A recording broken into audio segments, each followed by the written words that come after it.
مرة أخرى سيداتي وسادتي نجدد الترحيب بحضراتكم قبل انطلاقة القمة التي تبدأ بأجواء جماهيرية لا مثيل لها.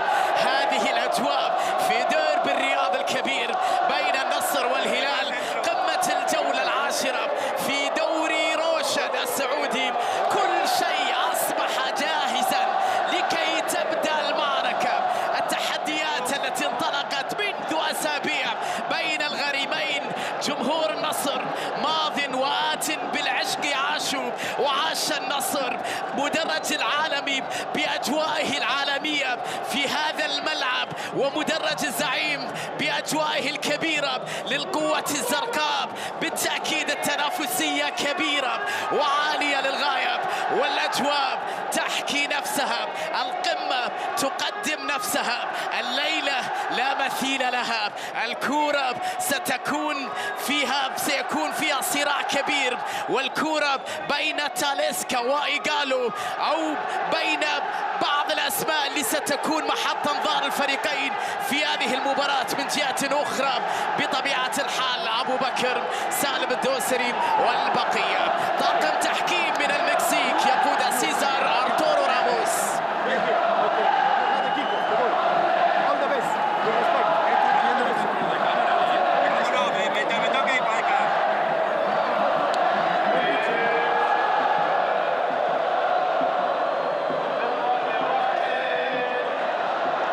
فيديو هاتيغان سيكون في غرفة الفيديو الحكم الروماني المعروف. بينما قائمة الفريقين في هذه المباراة أمامنا تشكيلة الهلال: معيوف، بريك، جانج، جحفري، سعود عبد الحميد، كنو، غوستافو، دوسري، كاريو، فييتو، اودين، إيغالو. في قائمة رامون دياز الذي يلعب هذه المباراة بدون 4 أسماء مهمة أساسية في قائمة الفريق. في النصر رودي غارسيا يلعب بأوسبينا، كونان، العمري، غونزاليس مع سلطان غنام، غوستافو لويس، الخيبري، سامي النجعي، تاليسكا، أيمن يحيى، فنسان أبو بكر. في قائمة المدرب الفرنسي الذي استبعد ماشاريبوف عن هذه القمة وفضل الاعتماد على بيتي مارتينيز على دكة البدلاء في الوقت اللي فيه. بالتأكيد أيضا فضل المدرب دياز إبقاء ماتيوس بيريرا وميشائيل في دكة البدلاء في هذه المباراة.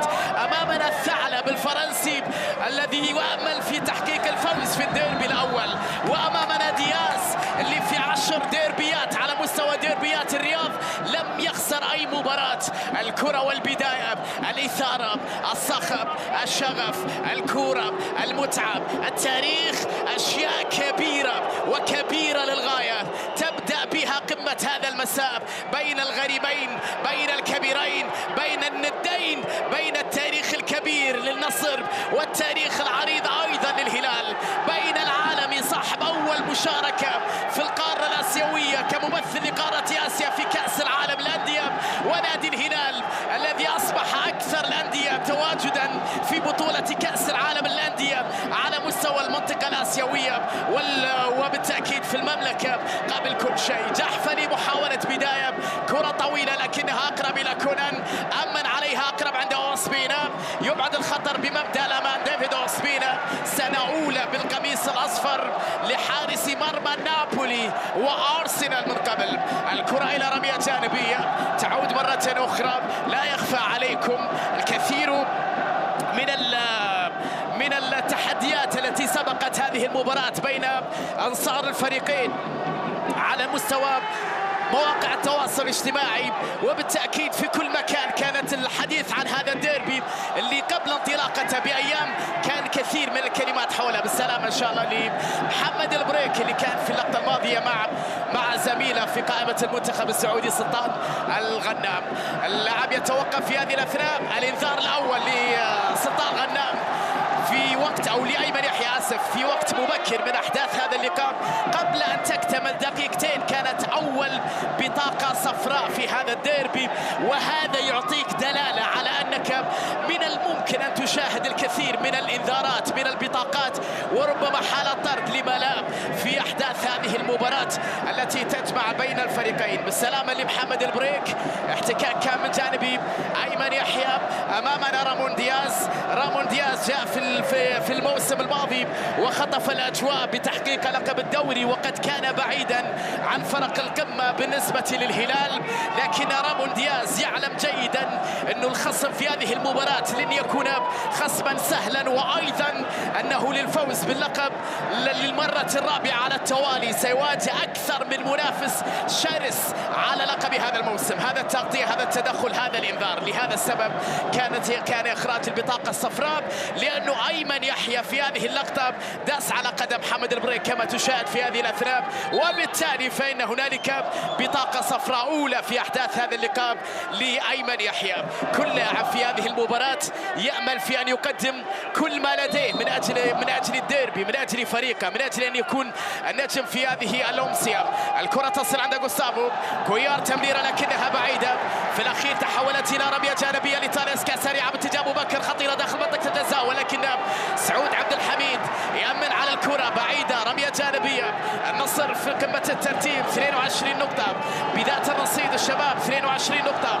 لويس غوستافو يحاول لجهة اليمين عند تاليسكا الغير متسلل في هذه الأثناء، يبحث عن الحلول، يحاول المرور مع سالم الدوسري، أكثر من لاعب، تغطية، تدخل، خطأ احتسب حكم المباراة لهداف الدوري في هذا الموسم، ثاني هداف الدوري في الموسم الماضي. تاليسكا الذي هو الآخر يعرف مرمى الهلال الطريق المؤدية إلى مرمى الهلال. الجماهير الحاضرة، الأجواء الكبيرة، الفرصة الأولى، الدقائق الأولى، الأربع دقائق في أحداث هذا الديربي، هل تشهد الهدف الأول في هذه القمة؟ سؤال كبير جدا سيجيب عليه بالتأكيد تاليسكا أو المعيوف في هذه الأثناء مع اللقطة الأولى في هذا اللقاء. سلطان غنام أيضا أمام الكرة، لكن تاليسكا يستعد لتنفيذ هذه الركلة الثابتة. أندرسون قدم بداية موسم غير عادية بالقميص النصراوي بالنسبة لتاليسكا. تاليسكا اللي مثل ما ذكرت حاليا هو هداف الدوري برصيد 8 أهداف. نظرة، ترقب، انتظار، وفرصة ومحاولة أولى، 5 دقائق أولى، تاليسكا حطها لكنها في الجدار، وبعد ذلك تحولت إلى ركنية نصراوية وسط مطالبة بوجود لمسة يد في اللقطة الماضية على دفاع الهلال، الشيء اللي يطالب فيه لاعبو النصر من الدقائق الأولى في هذه الأثناء مع ال5 دقائق الأولى في مطالبة حكم اللقاء بأن هناك لمسة يد في اللقطة الماضية على الدفاع الهلالي. على كل حال الحكم الدولي الروماني اوفيديو هاتيغان موجود في غرفة الفيديو يتابع اللقطة، ما إذا كان في شيء في هذه الكرة في ركلة جزاء أم لا. الكرة التي لمست في لوسيانو فييتو وبعد ذلك تحولت إلى ركنية، لم يحتسب شيء حكم المباراة. استمر اللاعب بهذه الوضعية. أيمن يحيى، ركنية نصراوية أولى في القمة. الكرة العرضية خطيرة، المعيوف تدخل، غنام يحاول مرور، غنام أمام أكثر من لاعب. لوسيانو إلى غوستافو كويار يحاول بناء الهجمة الهلالية، تغطية، تدخل، عادتنا فييتو، لمسة للأمام، سالم الدوسري عند كاريو مشروع هجمة معاكسة مرتدة هلالية في الجهة اليمنى إلى سعود عبد الحميد، يصل الكرة، العودة بعد ذلك لكاريو، صراع على الكرة يكسبها بالمهارة، لمسة إلى سالم الدوسري. الهلال يحاول الدخول في هذه الأثناء في أجواء المباراة. الكرة تعود إلى جانج يون سو، سالم الدوسري يحاول في هذه الأثناء، سالم تغطية، تدخل أمامه، أقرب إلى إيغالو، غوستافو إلى كنو في وسط الميدان، تغيير اتجاه اللاعب جهة اليمين، صخب كبير في المدرجات وإثارة منتظرة في هذه القمة. ستنتظر الشعلة الأولى أو الانطلاقة الحقيقية في هذا الديربي بالضربة الأولى، بالهدف الذي يحرك كل شيء في أجواء ديربي الرياض الكبير. ومن سيكون النجم في هذا الديربي؟ الكرة الطويلة من جانب جانج هيون سو، تغيير اتجاه اللاعب في أقصى الجهة اليمنى في المساحة حيث يتواجد سعود عبد الحميد في انتظار المساندة. القادم كالعادة كاريو يحاول يعدي أمام نجعي، يحافظ على كرته، كاريو يلعب كرة عرضية خطيرة لكن الدفاع تدخل. قالوا محاولة كنترول داخل منطقة الجزاء النصراوية، تصل الكرة بعد ذلك إلى كاريو، مرة ثانية إلى كنو يبحث عن الحلول الونتو لكن الدفاع تدخل، تصل إلى فييتو، يحاول اختراق دفاع نصراوي في هذه الاثناء تصل طويله للامام باتجاه ابو بكر، لكنها اقرب بعد ذلك الى جانج يونغ سو، يتدخل ليبعد الكره الاخيره الى رميه جانبيه.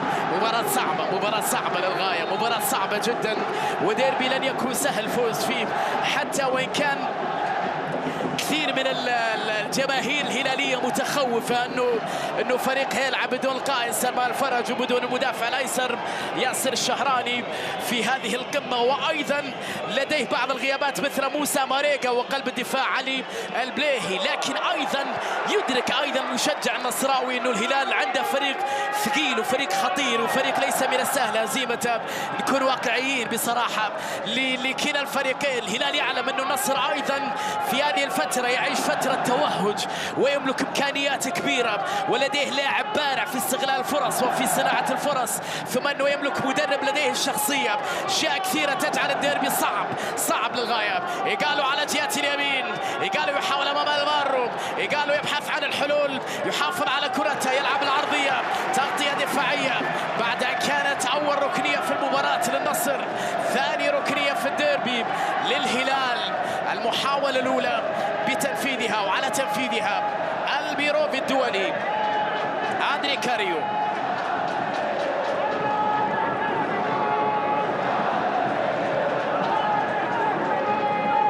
ركنية من جانب كاريو، الكرة تعود للوراء باتجاه سعود عبد الحميد، عودة إلى غوستافو، تمريرة الرد عند سعود مرة أخرى إلى كاريو، ينتظر تحرك سعود، محاولة أمام سامي الناجعي، مرة من هنا عدى يحافظ على كرته، بعد ذلك تغيير لعب على جهة اليسار. اليوم محمد البريك يلعب كمدافع أيسر، طبعا في الأصل مدافع أيمن، لكن في ظل غياب ياسر الشهراني وموجود ناصر الدوسري على دكة البدلاء. طويلة من جانب المعيوف، خطيرة على جهة اليمين، سعود يحاول مرور، تغطية تصل إلى كأنه بمهارة بمهارة عدى، كأنه يحاول اختراق، كأنه للوراء، هنا إلى سالم الدوسري. الهلال يهاجم، عندك كاريو، لمسة في اليسار خطيرة وكرة جول.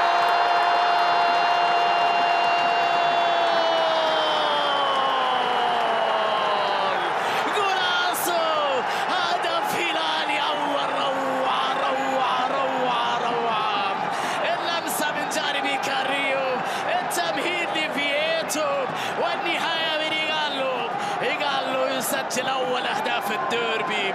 هدف هلالي أول في هذه القمة قبل أن تكتمل الدقيقة العاشرة في قمة الجولة العاشرة. اللمسة من كاريو إلى فييتو إلى إيغالو إلى المرمى، بعد لمسة فهمسة فغمزة فنهاية فهدف فتقدم فهلال 1-0 للهلال في القمة. الهدف الأول في الديربي يشعل الأجواء بالتأكيد عن طريق يوديون إيغالو اللي يسجل هدف أول في هذا الديربي، فاللاعب الذي سجل 5 أهداف هذا الموسم يسجل هدفه السادس في هذه الأثناء بالنسبة لإيغالو، بعد أن كان هداف الدوري في الموسم الماضي بالنسبة لإيغالو، وتاليسكا كان خلفه مباشرة في صدارة أو في جدول الهداف في الموسم الماضي. هذا الموسم تاليسكا حتى الآن هو الهداف وخلفه مباشرة إيغالو. بعد الهدف تحركت القوة الزرقاء، التأكد ما إذا كان في شيء في لقطة هدف الهلال أم لا.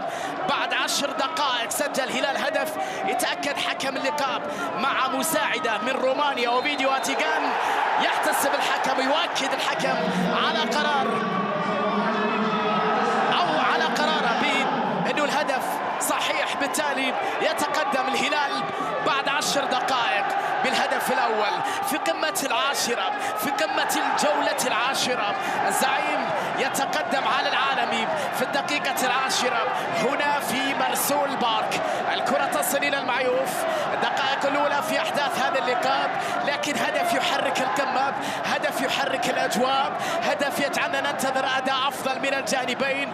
الكرة في وسط الميدان، محاولة فيها تغطية، تدخل، خطأ، انذار على سعود أو يكتفي الحكم بالخطأ، يستدعي في هذه الأثناء بالسلام إن شاء الله زميله في قائمة المنتخب سامي الناجعي، أيضا تعرض للتدخل في هذه الأثناء من سعود عبد الحميد اللي يستدعي حكم المباراة ويتكلم معه في هذه الوضعية، يكتفي بهذه الكلمات.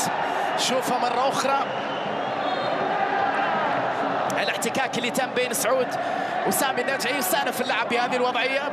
الكرة من جانب سامي، محاولة نصراوية من كرة ثابتة. بالتأكيد مثل هذه الكرات العيون والأنظار على الفارو وعلى تاليسكا أبو بكر والبقية.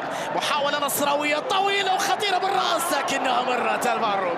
غونزاليز صاحب هذه اللقطة، لكن الكرة عدت إلى ضربة مرمى من المدافع اللي تدرج في اللعب بين العديد من الأندية في إسبانيا. بالنسبة لألفارو غونزاليز في راسك ساتندر في إسبانيول، في ساراغوسا، في فياريال، في مارسيليا، أيضا في فرنسا. الكرة من جانب جحفلي طويلة أمامية، تغطية دفاعية. جوستافو خلص الكرة إلى رمية جانبية. سلطان الغنام، النصر يحاول أن تكون عند المبادرة الهجومية بحثا عن ردة فعل للجماهير وللعودة للديربي. الكرة تصل مرة أخرى إلى وسط الميدان.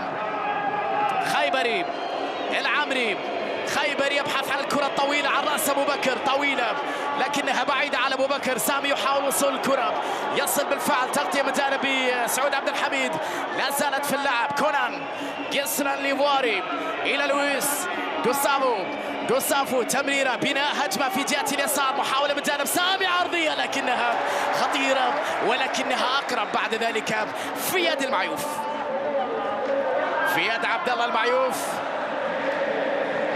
ليلة صعبة جدا في دوري روشن، موسم كبير جدا ينتظرنا، لا شيء مضمون في هذا الموسم. حتى الفريق اللي كان 7 جولات أولى 8 جولات أولى متصدر الترتيب تلقى هزيمة كبيرة موجعة. الشباب في هذه الجولة هدف مقابل 4 في ميدان الفتح في الأحساء. الكرة لجوستافو، محاولة تمريرة تصل إلى تاليسكا، يبحث عن اختراق الدفاع، عن الحلول، تمريرة بينية خطيرة وفرصة تصل بعد ذلك ليحيى، ولكن التغطية لا زالت خطيرة، لمسة فيها تغطية وتدخل وبعد ذلك تسلل. كان في شك بوجود تسلل قبل كل شيء في اللقطة الماضية، ولكن الهجمة استمرت بعد ذلك. الحكم يشير إلى وجود حالة تسلل، إشارة من الحكم المساعد بهذه الوضعية بعد تمريرة تاليسكا لأيمن يحيى. تسلل في هذه الأثناء. عبد الله المعيوف، الملعب ممتلئ على آخره في مرسول بارك، ملعب جميل بدون أدنى شك وأجواء غير عادية بصراحة. وإن كنت أعتقد أنه مباريات من هذا النوع تحب يكون عندك ملاعب بعدد أكبر بسعة أكبر. طويل الكرة، أوزبينا يخرج بروعة كبيرة برأسه، خلص الكرة. كان في شك وجود تسلل في اللقطة الماضية، لا زالت في اللعب. يحيى يحاول العودة للغنام، يحيى لكن كرة بالخطأ تصل إلى كاريو. أيمن يحيى يستعيدها بلمسة إلى جوستافو. صراع القوة والمهارات، صراع الديربي، صراعات وصراعات وصراعات. فييتو يحاول التمهيد، تغطية، تدخل، عودة سريعة من جانب عناصر الفريق النصراوي. أبو بكر على جهة اليسار يصل الكرة قبل جاك يوسو، 1 على 1. أبو بكر يحاول يمر، أبو بكر بينية خطيرة ولكنها فيها تغطية من جانب جحفري أمام تاليسكا، بالتالي ضاعت الكرة الأخيرة. سالم الدوسري إلى كاريو، تمريرة الرد لكنها جاءت بعيدة، في الأخير تحولت إلى رمية جانبية. رمية جانبية.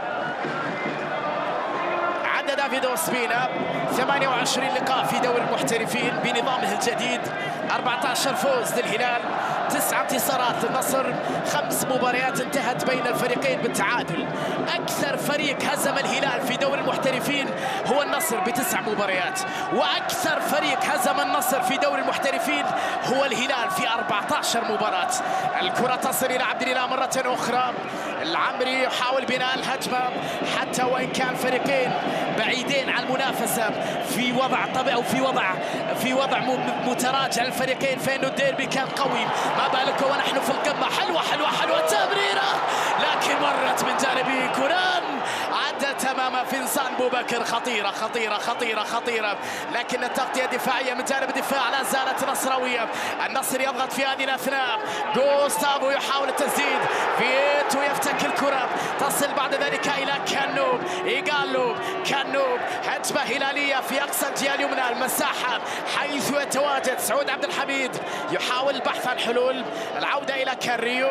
مباراة مفتوحة على كل الاحتمالات، مباراة متوقع تتوقع أن تكون حافلة بكثير من الإثارة والشغف والمتعة في الدقائق القادمة. كويار جوستافو إلى فييتو، مرة أخرى تعود الكرة إلى جحفري. كويار يحاول بناء الهجمة، جوستافو بلمسة البريك بالعودة إلى جحفري مرة أخرى. طبعا هلال مع رامون دياز كثير من الاستقرار، الكثير من النجاحات والانتصارات بالسلامة إن شاء الله. أحد لاعبي الهلال على الأرض، البريك ربما سيستبدل. سننتظر ما إذا كان عنده مشكلة محمد البريك، لأنه شايف أنه المدرب دياز يطلب من البيامي وناصر الدوسري القيام بعمليات الإحماء. اللقطة الماضية مع أيمن يحيى، أدوار مهمة في الجبهة اليمنى لأيمن يحيى، إعادة للقطة الهدف كاريو فييتو، ثم بعد ذلك إيغالو. هدف بمنتهى الجماعية بمنتهى الروعة، جملة هلالية 100%، جملة هلالية شفناها في الكثير من المرات. تتغير الأسماء، تتبدل، ممكن يكون لك الباص يكون لك من سلمان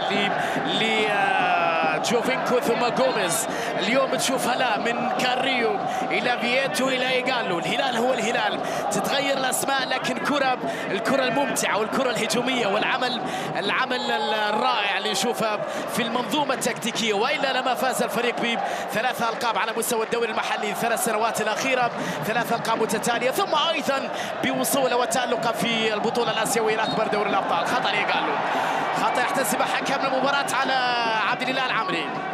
عاد البريك،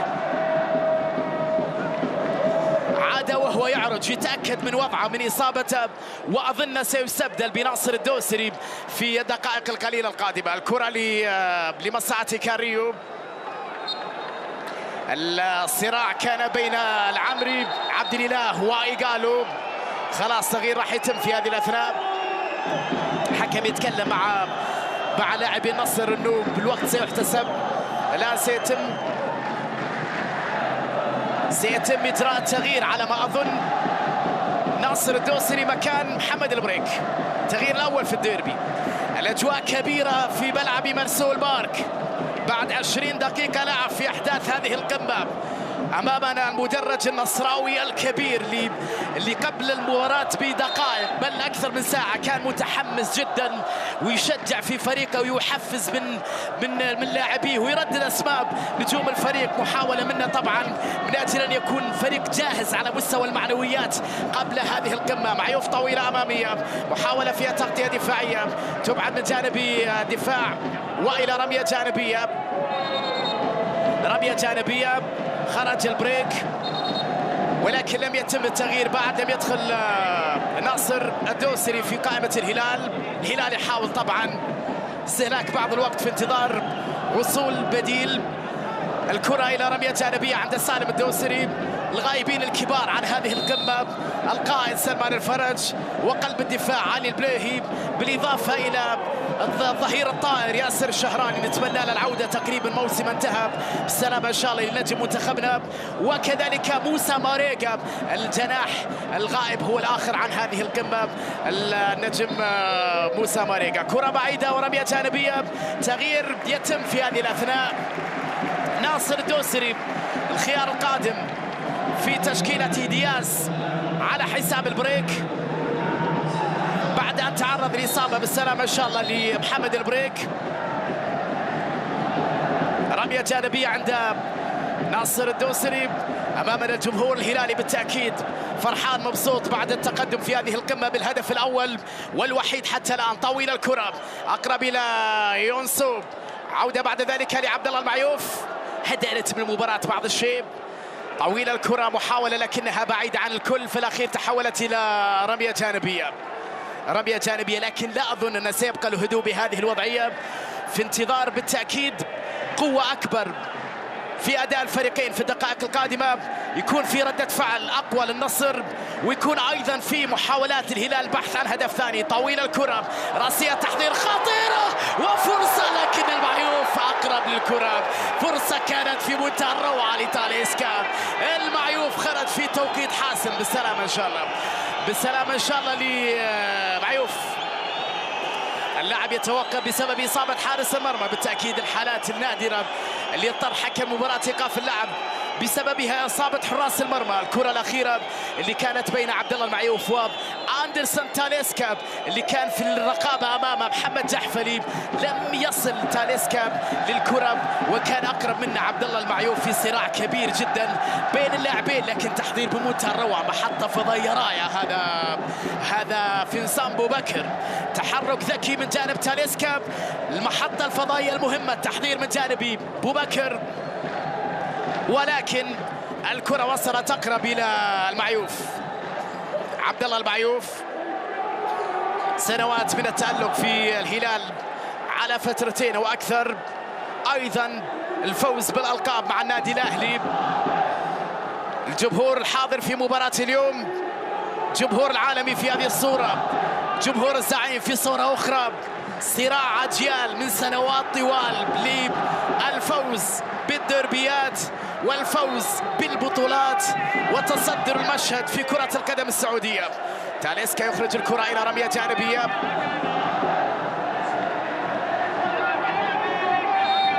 رمية جانبية عند ناصر الدوسري. طويل الكرة من جانب ناصر، كانه تحضير في وسط الميدان، محاولة مرور سالم أمام أكثر من لاعب، تغطية وتدخل. بعد ذلك أقرب لكاريو، لمسة على جهة اليمين، لوسيانو فييتو إلى كاريو، ضغط عالي من جانب عناصر النصر. الكرة أقرب بعد ذلك لغوستافو كويار، خلص الكرة. كاريو يحاول بناء الهجمة، يعدي من لاعب واثنين ويرمي التمريرة. كويار ممنوع عد الأخطاء في مثل هذه المناطق، لذلك خلص الكرة سريعا بعيدا عن مناطق فريقه لرمية جانبية. كونان للنصر في الوراء، تعود بعد ذلك إلى لويس. غوستافو، بوبكر، فينسان تألق في المونديال، تمريرة لكنها بدون تركيز بعيد عن نجيب. أقرب إلى يونسو، جانك طويلة للأمام بعيدة أيضا على سالم الدوسري، على إيغالو. أقرب للدفاع عن طريق العمري، يحاول بناء الهجمة، فضل العودة للوراء عند دافيد أوسبينا. طبعا في الدكة الكثير من الخيارات لكلا الفريقين. لمسة تعود مرة أخرى. كونان في الجهة اليسرى يحاول بحث عن حلول بعودة إلى لويس. غوستافو، تغيير اتجاه اللاعب.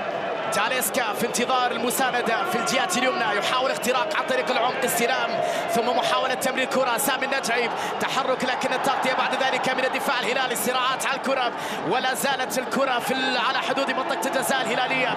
يونسو يتدخل، طويلة باتجاه إيغالو. في هذه الوضعية، في هذه الصورة، النصر هو اللي يمسك كرة ويضغط، الهلال يتراجع في هذه الأثناء. يونسو يتدخل، يبعد الخطر، أقرب الكرة بعد ذلك لإيغالو. لمسة إلى كنو إلى إيغالو، تمريرة طويلة، محاولة باتجاه سالم الدوسري. السيرة على الكرة خطيرة، أوسبينا يخرج من مرماه، خلص الكرة في اللحظة الأخيرة. خروج كان من جانب أوسبينا في اللقطة الماضية. جحفلي كرة سهلة بعد ذلك إلى عبد الله المعيوف. طبعا عودة الكرة بالقدم، لكن في قرار الحكم أنها من دون قصد من جانب محمد جحفلي، تصل بعد ذلك للمعيوف. غوستافو كويار إلى جحفلي، يسعى العالمي لاستعادة اللقب الغائب منذ موسم 2018. كرة تصل إلى سامي النجعي، لمسة إلى أبو بكر، يحاول يمرمر، أبو بكر عدى بكرة وتسديدة لكنها في يد المعيوف. يا الله، كانت قريبة وكانت خطيرة، عمل الصعب فيها فينسان أبو بكر، لكن تسديدته كانت سهلة للغاية في يد عبد الله المعيوف بعد مهارة فردية في اللقطة الماضية. لوسيانو فييتو يبحث عن الحلول، اللمسة بعد ذلك إلى كاريو، يحاول يعدي، غوستافو يتدخل، صراع الكرة، يكسب فييتو. خطأ على تاليسكا، خطأ على تاليسكا. بالسلامة لفييتو. كنت أتكلم أنه النصر كان يسعى لتقديم كرة هجومية أكثر في الدقائق الماضية بحثا عن التعادل، لكن لا يزال لم يجد الحلول المناسبة. الهلال لا زال ينجح في الدفاع عن مرماه بشكل جيد، ثم بعد ذلك البحث عن الهجمات المرتدة الخطيرة. لمسة تصل بعد ذلك إلى كاريو، عودة لغوسافو كويار جحفلي. اسم النصر كان يتردد كثيرا في وسائل الاعلام العالميه ما بين صحف قنوات سوشيال ميديا في الفتره الماضيه، خصوصا بعد ارتباط اسمه بالتعاقد مع الاسطوره البرتغاليه كريستيانو رونالدو. بل ان هناك خبر في احدى الصحافه او في احدى الصحف الاسبانيه كانت تتكلم انه رونالدو قد يحضر هذا الديربي، لكن الهلال من لديه المبادره الهجوميه. اللمسه فيها تغطيه دفاعيه تصل بعد ذلك الى كونان النجعي بمهاره بعوده بعد ذلك للوراء غونزاليس. ثم ايضا بالنسبه للهلال يستعد لمشاركه عالميه جديده بعد ان تم ترشيحه من قبل الاتحاد الاسيوي كبطل للقاره في اخر نسخه من دوري الابطال للمشاركه في بطوله كاس العالم للانديه في نسختها القادمه فبراير القادم في المغرب. لويس غوسافو، لمسه تصل بعد ذلك للوراء، العوده الى اوسبينا. هذا الشيء اللي يتكلم عنه انه النصر حتى الان لم يجد الحلول في وسط الميدان. الكره عوده بعد ذلك الى سلطان. الهلال يحاول الضغط على حامل كرة والبحث عن الثغرة في الدفاع النصراوي، المساحة وبعد ذلك تأمين النتيجة. كل فريق يسعى بما لديه من إمكانيات. محاولة من جانب غوسافو، كويار كنو، لمسة على جهة اليمين فييتو إلى كنو مرة أخرى على جهة اليمين، محاولة أمام كونان، كرة عرضية مرت من الجميع. من في الانتظار؟ سالم الدوسري. هذه محاولة هلالية تصل إلى كاريو، يبحث عن كرة عرضية داخل منطقة، صدمت في الدفاع، لا زالت خطيرة باتجاه كنو. محاولة مرور، تمريرة تصل إلى سالم الدوسري أمام زحمة من المدافعين كل جهة اليسار بعيدة من فييتو. صعبة التمريرة الأخيرة بعيدة على كاريو، وفي الأخير تحولت إلى رمية جانبية لسلطان غنام. طلعات هجومية قليلة في أظهرة النصر في الدقائق الماضية من أحداث هذا اللقاء. كاريو يحاول استعادة الكرة، المحاولة باتجاه كنو، لمسة إلى إيغالو، خطيرة من جانب إيغالو، عدى مر إيغالو، عدى مر، يبحث عن الحلول، تمويه، محاولة بلمسة إلى كنو، سعود على جهة اليمين، خطيرة هلالية، تمريرة لكنها أقرب إلى كونان، لمسة طويلة صعبة على أبو بكر. رمية جانبية، سجال مباراة دقائق. النصر يمسك كرة، يرجع هلال شوية، دقائق هلال يمسك كرة، يرجع النصر شوية. هذا الصراع اللي كان بين لويس غوسافو مع كاريو. حكم المباراة لم يحتسب خطأ واعطى استمرارية لعب، واعترض بعد ذلك المدرب الفرنسي رودي غارسيا. سعود عبد الحميد يعدي في جهة اليمين أمام نجعي، صراع الكرة يكسب من خلال سعود، خطأ لمصلحة الهلال على سامي. انذار على خيبري لاعتراضه على قرار الحكم المكسيكي في هذه الاثناء. يخرج البطاقه الصفراء بالنسبه لسيزار راموس. شوفها مره اخرى، احتسب خطا حكم المباراه على سامي في هذه الاثناء امام سعود عبد الحميد. طبعا انذار كان على خيبري لاعتراضه على قرار حكم المباراه، اعتبر انه سوء سلوك، بالتالي اخرج بطاقه صفراء. اللقطه اللي احتسب من خلالها خطا لمصلحه الهلال. ثاني انذار في هذه القمه، والانذار الثاني ايضا للنصر بعد ان كان الاول على ايمن يحيى، هنا على خيبري.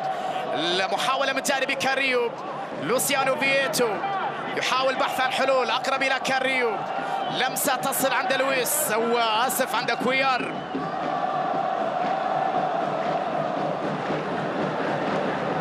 جحفلي بلمسه على جهه اليمين، لوسيانو فييتو بلا كنو، تغطيه وتدخل لا شيء في قرار الحكم. الكره من جانب خيبر، يحاول بناء الهجمه، يبحث عن الحلول بلمسه تصل بعد ذلك لايمن يحيى.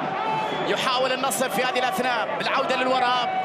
سلطان غنام، ربما تعليمات من جانب غارسيا بعدم الاندفاع المبالغ فيه من جانب ظهيري الجنب كونان وسلطان في بعض الاوقات. الان نشوف النصر ينتشر في مناطق الهلال، واحده من الكرات اللي عند كونان، تحرك لويس غوسافو، تغطيه من جانب سعود عبد الحميد، كره عرضيه داخل المنطقه لكنها سهله بعد ذلك في يد عبد الله المعيوف، سهله في يد عبد الله المعيوف. إيغالو تحرك ثم استلام، وبعد ذلك جحفلي، ناصر الدوسري للوراء باتجاه محمد جحفلي. يونسو بلمسه تصل الى سالم الدوسري، محاوله بناء هجمه هلاليه من جهه اليمين. عندك كنو، سعود عبد الحميد. مباراة في بعض الاوقات يهدأ الرتم، في اوقات اخرى يكون رتم عالي وسرعه اكبر في اللعب، وايضا في الفرص الخطيره المتاحه في احداث هذا الديربي. لكن اجمالا شوط اول حتى الان متوسط المستوى، في بعض الاوقات كان اعلى من ذلك. الكره من جانب جحفلي الى جانج يونسو. يونسو طويله، البحث عن سعود عبد الحميد في الجبهه اليمنى، يصل الكره قبل كونان، ثم بعد ذلك لمسه باتجاه لوسيانو فييتو، خطيره هلاليه عارضيه داخل المنطقه لكنها سهله في يد دافيد اوسبينا. الكره عند الحارس الكولومبي اللي عنده سنوات من التألق في العديد من الأندية، جبهة يمنى قوية بالتأكيد في وجود سعود عبد الحميد عند الهلال، جبهة يمنى قوية في الجانب الآخر عند النصر في وجود سطال غنام.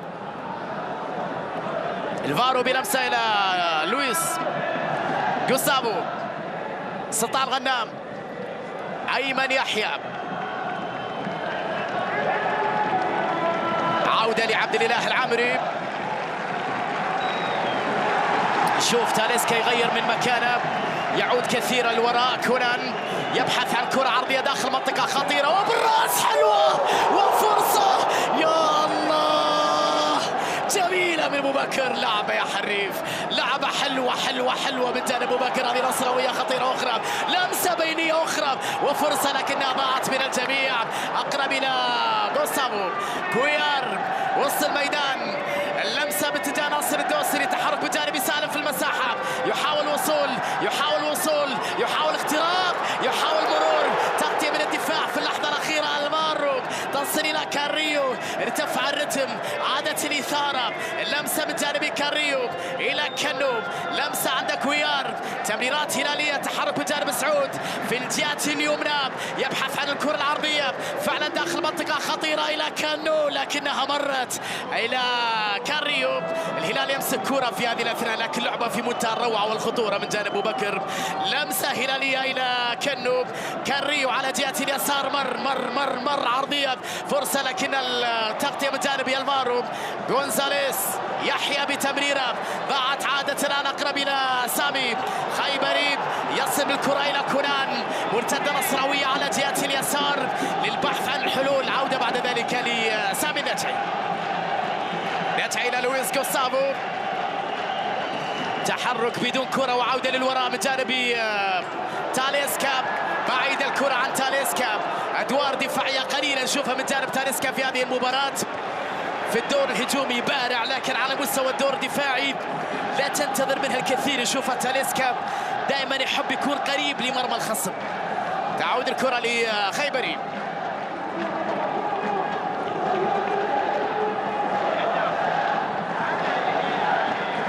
الفارو إلى تاليسكا، يحاول بناء الهجمة للنصر، طويلة من جانب تاليسكا، حلوة خلف المدافعين باتجاه أبو بكر داخل منطقة الجزاء، ينتظر مساندة واحدة للنصر للبحث عن الحلول. التمريرة جوستافو حلوة عند الغنام، سلطان يبحث بكرة بالكعب إلى أبو بكر، خطيرة داخل منطقة الجزاء. جوستافو كويار يتدخل أول بأول، يبعد الكرات عن مناطق فريقه باستمرار ودائما في توقيت حاسم. تصل الكرة لعبد الإله العامري، تسديدة لكنها ضعيفة، صدمت في الدفاع، محاولة الوصول الكرة بالفعل، يصل لإيغالو بلمسة لفييتو، تحرك هلالي بهجمة مرتدة، لوسيانو ينتظر مساندة، سعود يتحرك في الجهة اليمنى، هجمة هلالية بمرتدة تصل إلى فييتو، سعود عبد الحميد، تغيير اتجاه اللعب، خطيرة إلى سالم، خطيرة داخل منطقة الجزاء، وفرصة لسالم الدوسري، يحاول يمر والتسديدة لكن صدمت في العامري، كأنه على الطائر لكنها سهلة في يد دافيد اوسبينا. سجال وصراع وتنافس كبير على أرضية الملعب، ولكن التفوق في النتيجة لا زال لمصلحة الهلال 1-0. النصر يبحث عن العودة في شوط المباراة الأول. الجبهة اليسرى اللي بدأت تعمل بفعالية أكبر بقيادة كونان جيسران، كرة عرضية صدمت في جوستافو كويار، وبعد ذلك تحولت إلى رمية طويلة ركنية. لذلك دياز يبقي على دكة البدلاء بالنسبة لكويار، ومع عودة كنو وعودة المالكي من الإصابة خيار أول في كمحور ثابت كرقم 6 دائما عند رامون دياز. غوسافو كويار محاولة لمصلحة سامي النجعي. 38 دقيقة لعب في الشوط الأول، البحث عن التعادل بكرة عرضية خطيرة، لكن الدفاع تدخل خلص الكرة كنو، استعادها بعد ذلك سامي للبحث عن عرضية أخرى طويلة نحو القائم الثاني. هذه المرة ناصر الدوسري يتدخل أقرب إلى كاريو، يصل الكرة للبحث عن التمريرة، قالوا انتظار، وبعد ذلك فضل عمل تعطيل تكتيكي في انتظار مساندة، رمى تمريرة لسالم الدوسري اللي يبحث عن الحلول. شوط جيد المستوى، لكن تحب تشوف إثارة أكبر في الدقائق القادمة. محاولة من جانب لوسيانو، فيتو إلى كاريو، جحفري إلى كاريو،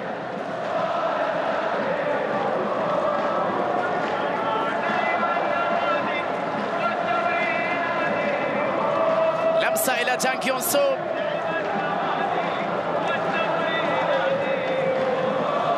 تصل بعد ذلك نحو ناصر الدوسري، جحفري في وسط الميدان إلى كاريو، تحرك من جانب سعود عبد الحميد ومحاولة لوسط الميدان عند كنو يبحث عن التمريرة على جهة اليمين خطيرة باتجاه سعود عبد الحميد بتمريرة إلى إيغالو، الهجمة لم تكتمل، التغطية بروعة من النجعي للبحث عن المرتدة إلى تاليسكا، ينتظر مساندة، وتغطية وتدخل وإنذار على غوسافو كويار. نعم، بطاقة صفراء على كويار، بطاقة صفراء على كويار بعد تدخله في اللقطة الماضية أمام أندرسون تاليسكا.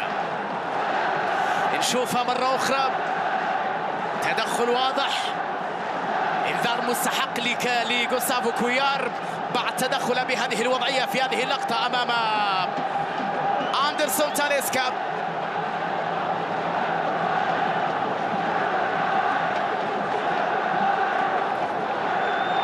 الإنذار الثالث في أحداث هذه القمة. نجعي وغوسافو كويار روح رياضية بعد اختلاف في اللقطة الماضية، تنافس بالتأكيد للفوز بالكرة، للفوز بالمباراة، لكن الأخلاق الرياضية العالية بين أفراد الفريقين فوق كل اعتبار دائما. تاليسكا يحاول البحث عن التسديد، تاليسكا يلعب الكرة إلى أبو بكر، تمريرة الرد لا تكتمل، أبو بكر يحاول التسديد كرة لكنها في يد المعيوف. مرة ثانية في الزحمة حاول أن يخدع الجميع بضربة في مرمى المعيوف، لكن الكرة كانت أقرب لعبد الله ناصر. مر يبحث عن حلول أمام أيمن يحيى، يكسب الكرة أيمن يحيى ويكسب الخطأ على ناصر الدوسري، يكسب الخطأ على ناصر الدوسري. شوف الشد والجذب بين اللاعبين، الدفع كان في قرار الحكم الناصر على أيمن يحيى. لمسة تصل إلى كونان، جيسران يحاول البحث عن حلول من نجعي، كونان خيبري في جهة اليسار، خطيرة نصراوية فيها مساحة، كونان يبحث عن كرة عرضية، ينتظر مساندة أكبر، تمريرة خطيرة باتجاه سامي، نجعي للوراء إلى الخيبري بكرة عرضية، لكن الدفاع تدخل خلصها جحفري، غونزاليس يلعبها أمامية، صراع بين النجعي وغوسافو، الكرة في الأخير يقل أقرب إلى غوسافو كويار، يلعب بالنار، النجعي يكسب بعد ذلك ركنية أو لا، حكم اللقاء أشار إلى خطأ على سامي النجعي، خطأ.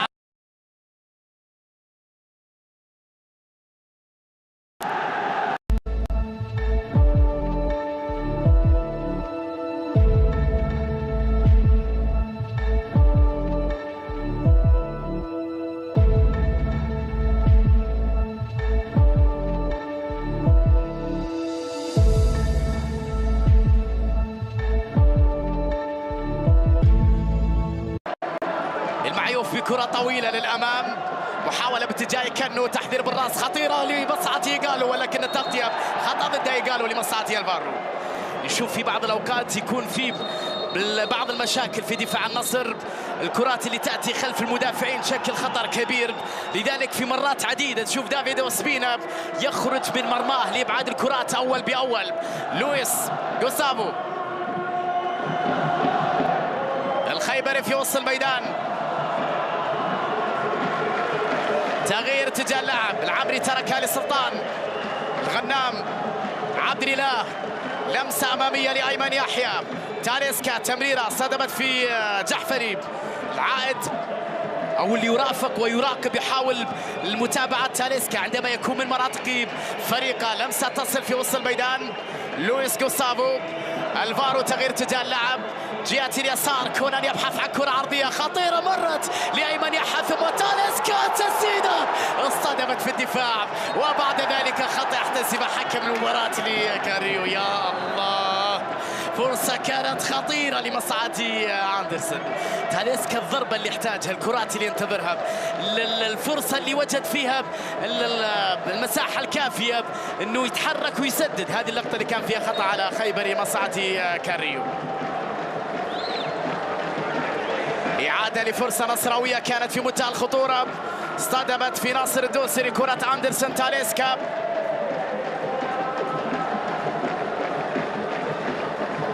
معيوف طويلة أمامية، بيقالوا تحذير بالرأس بعيد عن الكل، أقرب إلى جوستافو. ديفيد أوسبينا.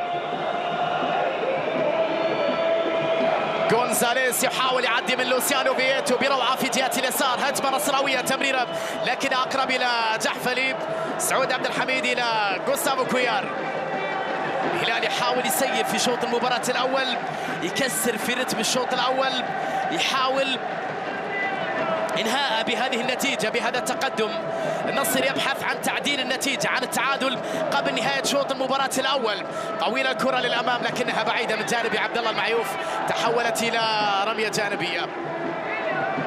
بعد توقفات عديدة يمكن نشاهد 6 إلى 7 دقائق كوقت بدل ضايع في أحداث هذا الشوط الأول. الكرة من جانب عبد الإله. العمري طويلة أمامية باتجاه بوبكر، أقرب إلى سعود.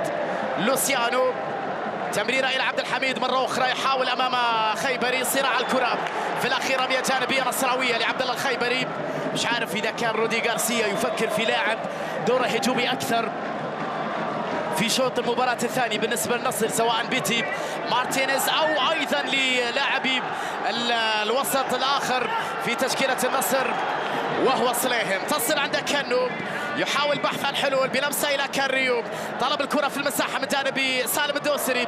التحرك لناصر، التمريرة أمامية لإيغالو، تركها خطيرة لكن عدت أمام لوسيانو فييتو وأقرب بعد ذلك إلى كونان.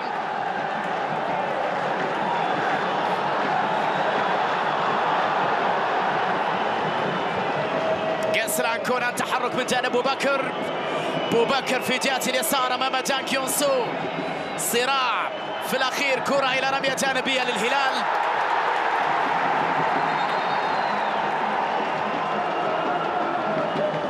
بوبكر كان يطالب الحكم بشد في اللقطة الماضية. صراع الكرة مع يونسو. في الأخير الرمية الجانبية. 5 دقائق أضافها حكم المباراة كوقت بدل ضايع في الشوط الأول من أحداث هذه القمة. أخطر فرصة نصراوية كانت بروعة كبيرة، جويل معيوف كان يتابعها وهي تصطدم في قائمة. الفرصة الأخطر كانت من جانب فينسان بوبكر. لمسة على جهة اليمين إلى كنو. صراع الكرة مع نجعي. سعود عبد الحميد في وسط الميدان، تصل إلى إيغالو. الكرة من جانب سالم الدوسري. ناصر إلى كاريو. كاريو يبحث عن حلول، عودة إلى سالم.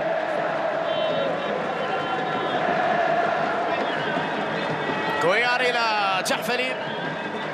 كرات بين عناصر الفريق الهلالي. لمسة تصل إلى ناصر، تحرك من جانب سالم، فضل العودة للوراء.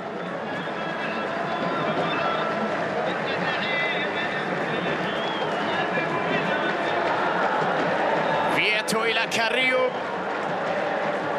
الديربي في الدقائق الأخيرة على نهاية الشوط الأول. الحكم يعطي مبدأ الأفضلية للوسيانو فييتو. الهجمة تستمر بتمريرة لكنها بالخطأ من جانب كاريو. ضاعت من كنو، عادت إلى مرة أخرى إلى فييتو. فييتو يتدخل ويأدي في شوط جيد بصراحة لوسيانو فييتو على المستوى التكتيكي في مباراة اليوم. تصل إلى كاريو. سعود عبد الحميد.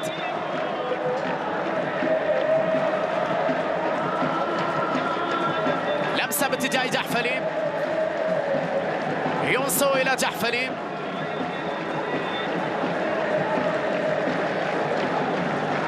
استحواذ بالنسبة للهلال على الكرة، محاولة إنهاء الشوط الأول بهذه النتيجة بخطأ يحتسب حكم المباراة على أيمن يحيى لمصلحة سالم الدوسري. شد من القميص كان واضح في اللقطة الماضية، بالتالي الخطأ الاحتكاك اللي كان بين تاليسكا ولوسيانو.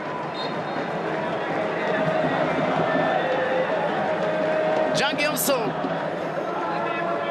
ناصر الدوسري في العمق، تمريره باتجاه لوسيانو فييتو، خطيره نحو يقالو، لكن التغطيه من جانب الدفاع اقرب الى دافيد اوسبينا، طويله من جانب اوسبينا، فينسان بوبكر، سامي النجعي الونتو، لكنها اقرب الى سعود عبد الحميد، ثم جانج يونسو. تحكم في رتم المباراه في الدقائق الاخيره من الشوط الاول للاعبي رامون دياز، وبعد ذلك سيبحث رودي غارسيا عن الحلول للعودة في أحداث هذا اللقاء. فيها كرة لمصلحة بوبكر، محاولة تمريرة بينية لكنها بدون تركيز، تسرع في بعض المواقف في الثلث الأخير للفريق النصراوي، يضيع عليهم كرات في المتناول. اللمسة تصل من جانب سالم إلى كويار، طلب الكرة من جانب يقالو، جوسافو، سالم الدوسري، جحفري إلى كويار، كاريو يغير اتجاه اللعب على جهة اليمين، تصل إلى إيغالو،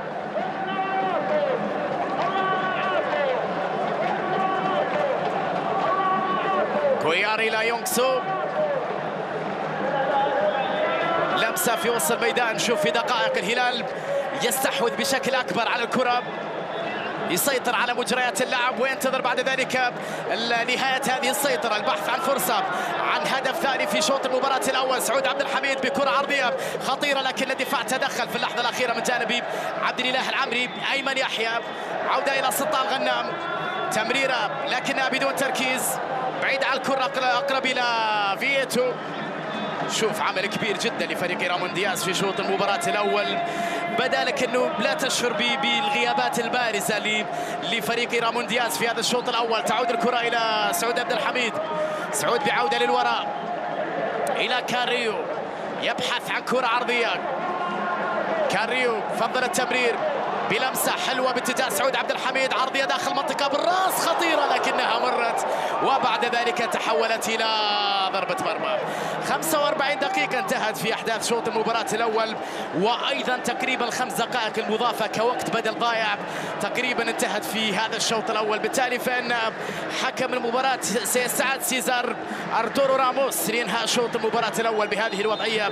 سيداتي وسادتي، بهذه النتيجه، بهذا التقدم للهلال على النصر بهدف مقابل لا شيء عن طريق اوديون إيغالو، لكي ننتظر شوطا ثانيا كبيرا ايضا ومثيرا بين الفريقين. نشكركم على حسن المتابعه، نلتقيكم بحول الله تعالى مع انطلاقه شوط المباراه الثاني من احداث هذه القمه. الشوط الاول ينتهي، النصر 0 الهلال هدف. عوده للزميل العزيز عبد العزيز البكر بعد فاصل قصير.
تدري إنك تقدر تطلع شريحة وتوصلكوا بسرعة بعد؟